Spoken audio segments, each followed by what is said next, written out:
Hi, welcome to My Life in Spain. My name's Mark. And in last weekend's video, I made a video talking about why my wife and I decided to move to Spain.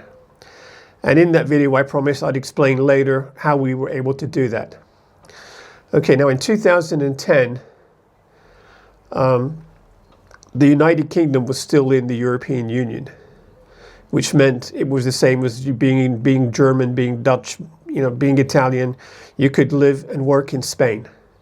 Now, my wife didn't have a problem because she has a Slovak passport. She was born in Slovakia, and she's also a naturalized United States citizen.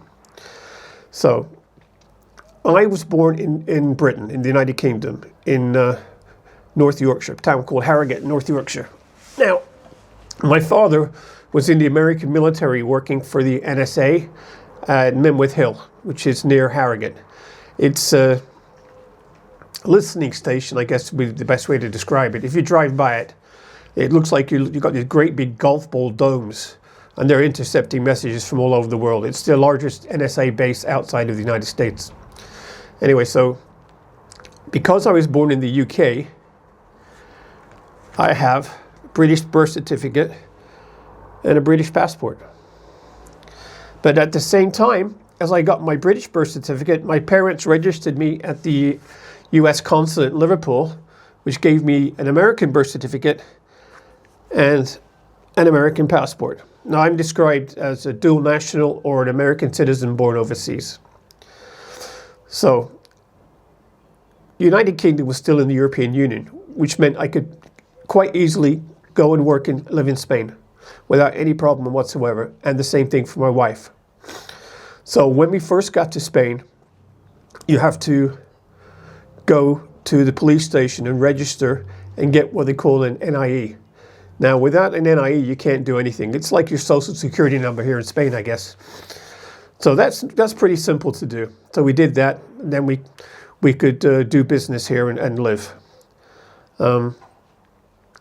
Since then, the rules have changed for British people. The UK left the European Union in 2017, I think it was, thanks to dumb people believing dumb messages that they were told by politicians.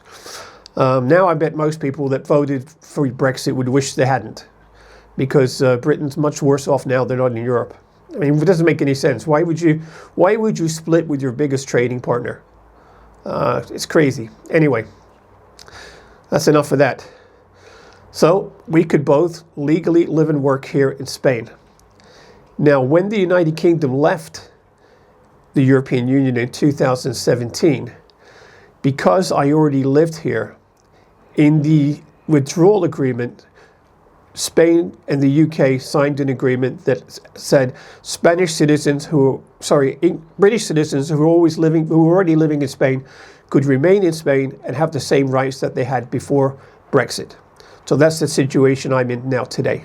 I still have the old green A4 residence paper that they gave you, but I need to turn it in for a biometric digital card because I want to do some traveling outside of the EU, and it just makes it easier when I come back in. It's not illegal to do what I have now, but it just makes it easier, which means an appointment at the police station.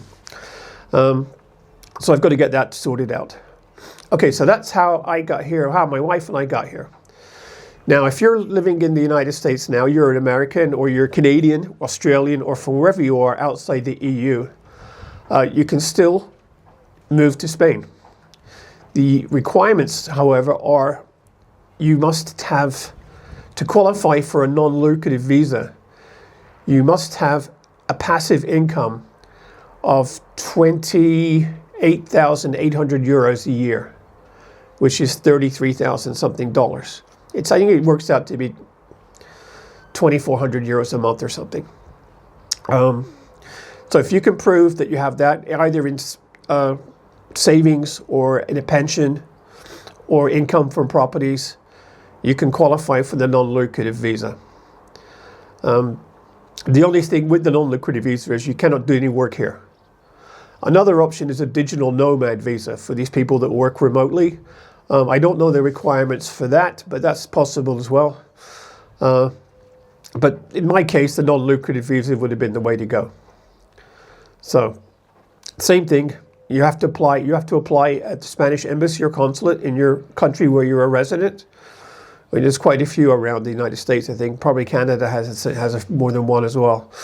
So you go there, you pay your fees. I think they ask you for a background check, which you have to get an FBI background check, I believe, for them.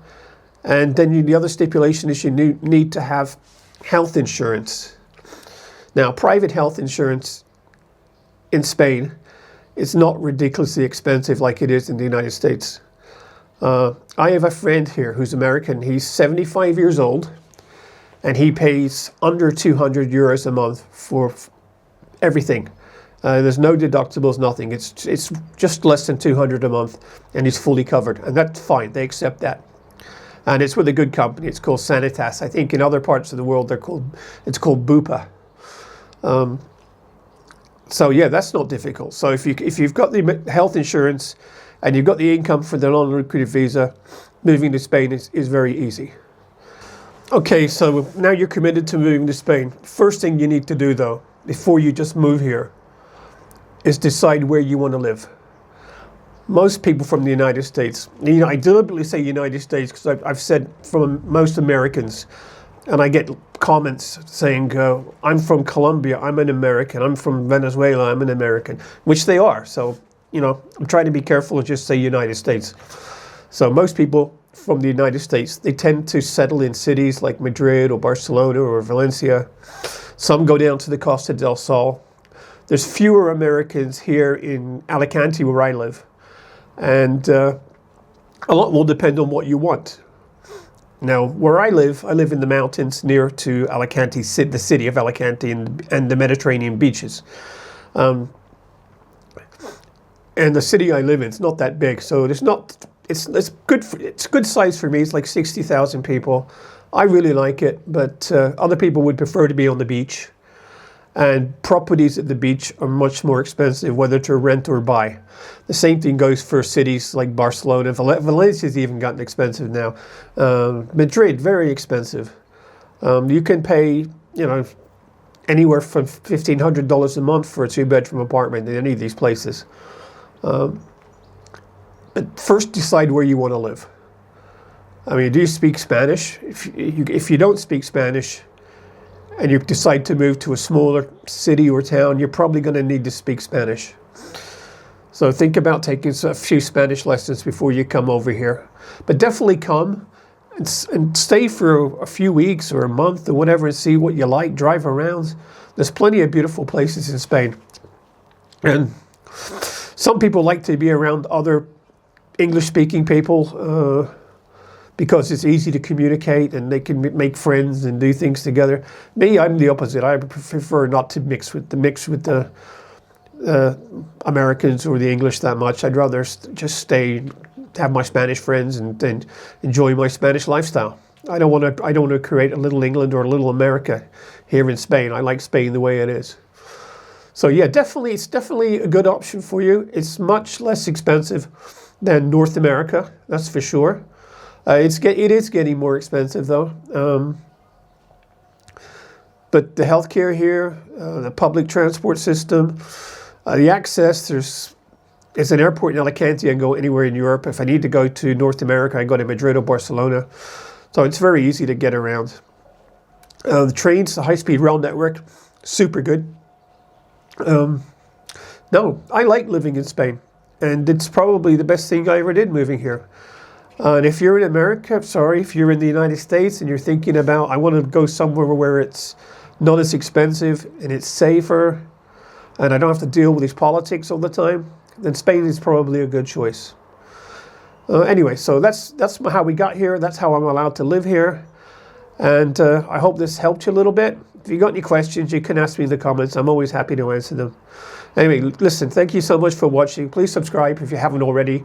And I'll catch you in my next video. Bye for now.